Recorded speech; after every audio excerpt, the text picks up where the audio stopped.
Assalamualaikum warahmatullahi wabarakatuh. Yang terhormat Bapak Suprihanto Sasugiarto SEI MH dan teman-teman yang insya Allah sedang berbahagia. Sebelum perkuliahan dimulai, pertama-tama marilah kita panjatkan puja dan puji syukur kehadirat Allah Subhanahu wa Ta'ala, yang mana atas limpahan rahmat serta hidayahnya dan limpahan kesehatan sehingga kita dapat mengikuti perkuliahan pada pagi hari ini. Baik teman-teman, sebelum kita lanjut ke materi, izinkan kelompok kami untuk memperkenalkan diri.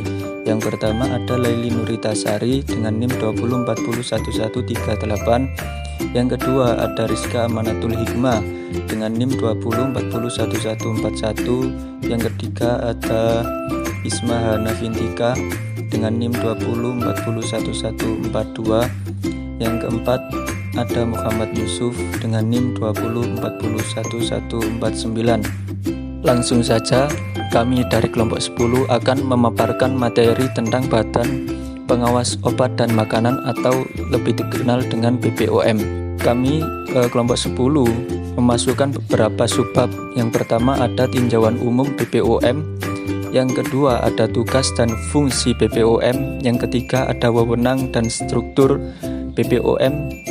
Yang keempat ada dasar hukum BPOM. Baik, untuk yang pertama kita memasuki subbab tinjauan umum BPOM. Badan Pengawas Obat dan Makanan atau BPOM merupakan lembaga pemerintah non-departemen atau disingkat LPND, yaitu sesuai keputusan Presiden Republik Indonesia nomor 103 tahun 2001, merupakan lembaga pemerintah pusat yang dibentuk untuk melaksanakan tugas pemerintah tertentu dari Presiden serta bertanggung jawab langsung kepada Presiden. BPOM sebagai lembaga pemerintahan non-departemen mempunyai kedudukan melaksanakan tugas pemerintahan di bidang pengawasan terhadap obat dan makanan, yaitu meliputi pengawasan atas produk terapeutik, narkotika, psiko, dan zat adiktif, lalu obat tradisional, kosmetik, produk komplemen, serta pengawasan atas keamanan pangan dan bahan berbahaya, baik yang berskala nasional dan internasional. Subbab yang selanjutnya yaitu ada tugas BPOM. Tugas BPOM yang mana sudah diatur dalam keputusan Kepala BPOM nomor 02001 SK KBPOM tanggal 26 Februari 2001, yang mana tugas BPOM meliputi melaksanakan tugas pemerintahan di bidang pengawasan obat dan makanan, lalu melaksanakan kebijakan tertentu di bidang pengawasan obat dan makanan, dan koordinasi kegiatan fungsional dalam pelaksanaan tugas BPOM, dan memantau, memberikan bimbingan dan melakukan pembinaan terhadap kegiatan instansi pemerintah di bidang pengawasan dan makanan. Fungsi Badan Pengawas Obat dan Makanan. Yang pertama, pemantauan, pemberian bimbingan dan pembinaan terhadap kegiatan instansi pemerintah di bidang pengawasan obat dan makanan. Yang kedua, pelaksanaan kebijakan tertentu di bidang pengawasan obat dan makanan. Yang ketiga, pengkajian dan penyusunan kebijakan nasional di bidang pengawasan obat dan makanan. Yang keempat, koordinasi kegiatan fungsional dalam pelaksanaan tugas Badan POM. Yang kelima, penyelenggaraan, pembinaan, dan pelayanan administrasi umum di bidang perencanaan umum, ketatausahaan, dan organisasi. Yang terakhir, pembinaan tata laksana, kepegawaian, keuangan, kearsipan, persandian, perlengkapan, dan rumah tangga. Wewenang Badan Pengawas Obat dan Makanan. Kewenangan dari BPOM diatur dalam pasal 74 Keputusan Presiden nomor 166 tahun 2000 tentang kedudukan, fungsi, kewenangan, susunan organisasi, dan tata kerja lembaga pemerintah non-departemen. Dalam melaksanakan tugas sebagaimana dimaksud dalam pasal 73, BPOM mempunyai wewenang yang pertama, penyusunan rencana nasional secara makro di bidangnya. Yang kedua, perumusan kebijakan di bidangnya untuk mendukung pembangunan secara makro. Selanjutnya, yang ketiga, penetapan sistem informasi di bidangnya. Yang keempat, penetapan persyaratan penggunaan bahan tambahan atau zat adiktif tertentu untuk makanan dan penetapan pedoman pengawasan peredaran obat dan makanan. Yang kelima, pemberian izin dan pengawasan obat serta pengawasan industri farmasi. Yang keenam, penetapan pedoman penggunaan, konservasi penggabungan, dan pengawasan tanaman obat. Badan Pengawas Obat dan Makanan juga diberi wewenang untuk mengambil tindakan administratif yang dapat berupa: yang pertama, memberi peringatan secara tertulis; yang kedua, melarang pengedaran barang tersebut untuk sementara waktu atau memerintahkan untuk menarik produk dari peredaran jika sudah diedarkan. Yang ketiga, memerintahkan pemusnahan produk jika terbukti membahayakan kesehatan dan jiwa manusia. Yang keempat, penghentian produksi untuk sementara waktu.